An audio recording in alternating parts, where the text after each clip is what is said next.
deseamos colocar en su corazón, que deseamos colocar para cada uno de ustedes en sus familias, en sus hogares. Pero para poder entender plenamente esto, mire qué hermoso cuadro, ¿verdad? Este es el deseo de nuestro corazón como iglesia, este es el llamado de nuestro corazón como iglesia, el que nosotros vayamos a pescar vidas, que nosotros seamos pescadores de almas, y no en acuario, no buscando gente de otras iglesias, de otras congregaciones. Si ellos ya tienen una iglesia, si ellos ya tienen una congregación, déjenlos ahí donde están. Qué bueno que ya tienen un pastor, dejémoslos donde se encuentran. Nuestro llamado, usted puede salir aquí en nuestra terraza y mirar, este es el océano donde nosotros necesitamos y debemos pescar cada uno de nosotros. Pero para ello es importante que entendamos algo. El llamado y la responsabilidad de cada cristiano es el título de nuestra enseñanza el día de hoy. Y para ello yo quiero que usted me acompañe en la primera carta de Pedro, capítulo 2, versículo 9. Es muy importante que entendamos realmente esto. Primera carta de Pedro, capítulo 2, versículo 9.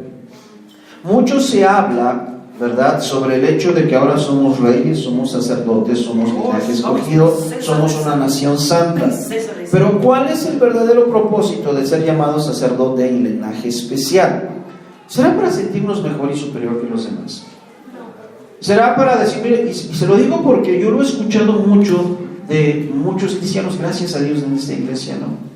Pero yo lo he escuchado de gente, es que yo soy una princesa del Señor. Y es que las princesas del Señor no hemos sido llamadas para sufrir y padecer. Y se ha malinterpretado y se ha mal enseñado cuál es el propósito de haber sido llamados y escogidos como nación santa, como linaje especial, como real sacerdocio. Lamentablemente se ha colocado esta posición de príncipes, de princesas, de reyes, de sacerdotes, como si fuéramos los juniors. De hecho hay alguien que así lo dice, somos los juniors del papá. Perdóneme, no funciona así. Es una burda, es una mala interpretación del texto bíblico. Nosotros no somos los juniors de papá, no somos los principitos y las principitas que solamente estamos en el rey gozando, ¿verdad?, de los beneficios y de las bondades del ser príncipes, del ser princesas, del ser sacerdotes. No, ese no es el propósito del ser llamados como príncipes y sacerdotes. Si nosotros miramos el contexto de este texto que les estoy dando, usted va a entender mejor realmente cuál es el propósito, y vamos a hablar sobre esto. Primera carta de Pedro, capítulo 2, versículo 9. Mas vosotros sois linaje escogido. Linaje escogido. Cuando habla de linaje, habla de algo puro, ¿verdad? De algo separado para algo especial. Mire, real sacerdocio. Pero aquí viene algo interesante. Nación santa, pueblo adquirido por Dios, para que anunciéis las virtudes de aquel que os llamó de las tinieblas a su luz admirable. Vosotros, que en otro tiempo no erais pueblo, pero que ahora sois pueblo de Dios, que en otro tiempo no habías alcanzado misericordia, pero ahora habéis alcanzado misericordia. Si nosotros miramos el contexto de esto que está escribiendo Pedro, es muy interesante entender. Mucho se ha sacado también de este contexto y en función de lo que dice en Mateo capítulo 16, cuando Jesucristo les pregunta a sus discípulos, ¿verdad?, quién era él, y Pedro responde y Jesús le dice, ¿verdad?, sobre esta roca edificaré mi iglesia. Vemos en el contexto de esto que estamos estudiando que Pedro dice que la roca es Jesús. Dice, es la piedra angular. Algunos textos antes de lo que acabamos de leer en este capítulo. Es la piedra que fue desechada. Es la piedra principal, la piedra angular sobre la cual es edificado todo. ¿De quién está haciendo referencia? De Cristo Jesús. Pero no solamente esto. Si nosotros miramos el contexto de esto, vamos a ver que Pedro está hablando sobre la santidad. Sobre que si nosotros hemos sido llamados como linaje especial, como nación santa, es para ser un pueblo santo. es para ser un pueblo especial, es para ser un sacerdocio o para representar un sacerdocio importante. Entonces ahora vemos que esto toma una tónica diferente. Este linaje escogido, este real sacerdocio, esta nación santa, este pueblo adquirido, no es solo para sentirse bien, no es solo para reclamar nuestros derechos como príncipes y princesas del Señor. No es solamente para ello.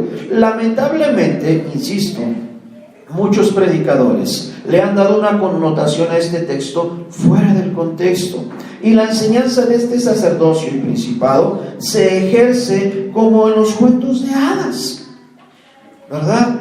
Es que ahora yo soy príncipe de Dios, soy princesa del Señor, y ahora Dios tiene la obligación, por yo ser príncipe o princesa, de atenderme en todas mis necesidades. Y no es bajo ese contexto que Pedro está escribiendo esta porción de la Escritura. ¿Cuántas veces hemos escuchado esto? El verdadero propósito de este llamado de sacerdotes y de linaje escogido es, número uno, para ser una nación santa, ser un pueblo santo. No me voy a detener ahorita en esto, ya hemos hablado un poco sobre este asunto en predicaciones o enseñanzas anteriores, pero el principal objetivo del cual nos está hablando aquí Pedro es para que seamos santos, que no tiene nada que ver con acostarme en la hamaca y que alguien me está aventando uvas en la boca, ¿verdad? Porque yo no tengo ni la molestia de eso. No es ese el propósito. El propósito es que nosotros seamos santos como el Rey que tenemos, que también es santo. Y segundo, es para que nosotros anunciemos las virtudes de aquel que nos libró de las tinieblas, del pecado, a su luz admirable en santidad. Y es aquí donde nos queremos centrar y poder alcanzar a entender mejor esta porción de la Escritura. Dice, más adelante en el versículo 10, dice, porque no éramos nación, no éramos pueblo, pero ahora hemos alcanzado misericordia para poder ser llamados pueblo de Dios. Miren, hay algo que la Reforma Protestante, entre muchas de las cosas que ya también hemos hablado, nos dejó, es el sacerdocio universal de cada cristiano. Y esto es importante que lo podamos entender. ¿Cuántos de nosotros, los que estamos aquí, éramos católicos antes de ser cristianos? Levante su mano. Creo que la gran mayoría, ¿verdad? La gran mayoría de nosotros éramos católicos. Y le voy a preguntar, y le voy a decir por qué le estoy haciendo esta pregunta. Lamentablemente la Iglesia Católica ha colocado, ha jerarquizado lo que es el conocimiento y la relación y la comunión con Dios única y específicamente para el sacerdote, para el padrecito, para el cura, para el obispo. Solamente ellos son los iluminados y son los únicos, y esto está como parte del dogma de la Iglesia Católica, ellos son los únicos autorizados a interpretar las Escrituras. Ellos son los únicos con la capacidad para poder tener una relación con Dios. Usted y yo, que no tenemos el conocimiento que ellos tienen o supuestamente tienen, y por eso lo digo entre comillas. Mire, es cierto, ellos se la pasan en su seminario aproximadamente de 6 a 8 años, ¿estudiando qué? Estudiando filosofía, estudiando 5 años, estudiando mariología, estudiando dogmas de la Iglesia Católica, estudiando la historia de la Iglesia Católica, estudiando un montón de cosas, menos la Biblia. Si no estudian la Biblia, ¿cómo nos pueden decir entonces que son los únicos autorizados para poder interpretar la Biblia? Esto parece que está fuera del contexto, del verdadero entendimiento. Pero lo lamentable de esto, amado hermano y amada hermana, es que cuando nosotros llegamos a Cristo, inconscientemente en nuestro corazón y en nuestra mente sigue esta mentalidad, que el único capacitado para poder interpretar y comprender las Escrituras es el pastor. Que al único que Dios oye y escucha es al pastor. ¿Cuántas veces yo he escuchado, ay pastor, ore por mí, porque Diosito lo oye más a usted que a mí? ¿Será? No. ¿Será que porque nosotros somos como que alguien especial? No, debemos de entender, amado hermano y amada hermana, y por eso es importante esto que estamos hablando. Y por eso algo que rescató Lutero y que trajo para la vida de las personas es de que todos somos sacerdotes. Todos somos sacerdotes. No es nada más el que está aquí atrás de un púlpito. Hay mucha gente que nada más quiere predicar detrás del púlpito porque no ha entendido su sacerdocio universal. Todos somos sacerdotes de nuestra casa. Todos somos sacerdotes en nuestro trabajo. Todos somos sacerdotes en cada uno de los lugares donde Dios nos ha colocado. Y todos tenemos la capacidad de poder interpretar las Escrituras. Todos tenemos la capacidad de poder tener una comunión y una relación con Dios. Entendamos algo que sí es importante. Si miramos un poco la perspectiva del Antiguo Testamento, de la Antigua Alianza, el sacerdote era aquella persona separada de la tribu de Leví, ¿verdad?, que se encargaba de todo lo que tenía que ver con el quehacer del templo o de la casa de reunión. Y los sacerdotes tenían que consagrarse y tenían que separarse del resto de la población para poder ofrecer sacrificio delante de Dios para expiación de los pecados de todo el pueblo. Muy bien, viene Jesucristo, el sacerdote de todos los sacerdotes, ¿verdad?, el principal de todos, y rompe con esta alianza, con este pacto que tenía el pueblo del pueblo para con Dios, que ya también hemos hablado al respecto de ello, de que ya no se necesitan más sacrificios porque Cristo es el sacrificio único y para siempre, no necesitamos de más. Pero después de ello, en esta nueva alianza, cada uno de nosotros, usted y yo, tenemos la oportunidad de ser sacerdotes en donde Dios nos ha colocado. Y este sacerdocio universal nos da la oportunidad a todos aquellos que deseamos y que buscamos con nuestro corazón y con una intención verdadera y genuina poder tener una relación íntima y verdadera con Dios a través de la Escritura, a través de la oración y de muchos de los ejercicios espirituales que la Biblia nos enseña. Esto es importante que lo entendamos, amado hermano. Le voy a decir por qué. Y tiene que ver con lo que voy a hablar a continuación y con lo que estamos hablando aquí. Porque a veces pensamos que el pastor es el único autorizado para predicar del Evangelio. El pastor es la única persona capacitada para hablar de las buenas nuevas a la gente. Pastor, ya le traje aquí a mi pariente. Pastor, ya le traje aquí a mi hijo, ya le traje aquí a mi hija, ya le traje aquí a mi primo, ya le traje aquí a mi mamá para que usted le predique de Jesús. Gloria a Dios, qué bueno que confíen en el pastor. Pero algo importante es de que usted también puede hacerlo. De hecho, usted debe hacerlo.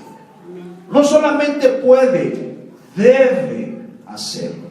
Por esto es importante que entendamos lo que implica el sacerdocio universal de cada persona.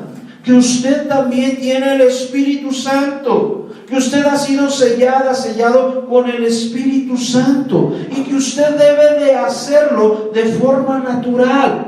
Por eso estoy hablando, el desafío para nosotros como iglesia, no solamente para este 2018, sino para todo el tiempo que Dios nos permita estar en esta tierra, es que cada uno de nosotros seamos luz donde sea que nos encontremos. Que no haya la necesidad de esperar a que venga el padrecito, ¿eh? Ya no hay, gracias a Dios. O que venga el pastorcito, ¿verdad?, para hablarle a mi familia y a mi gente de Dios. Qué bueno, gloria a Dios. Si podemos, con gusto vamos y lo hacemos. Pero somos limitados. No podemos estar en todos lados. Nosotros, no es como el proverbio popular, no podemos ser el ajonjolí de todos los moles.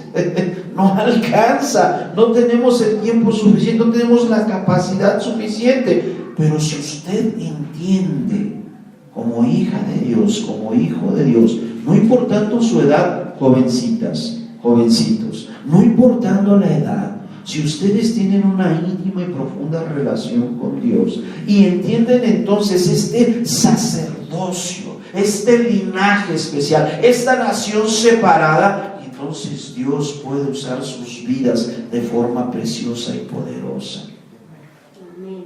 ¿Sabe por qué hay tantas divisiones en las iglesias en México? Porque no han entendido esto.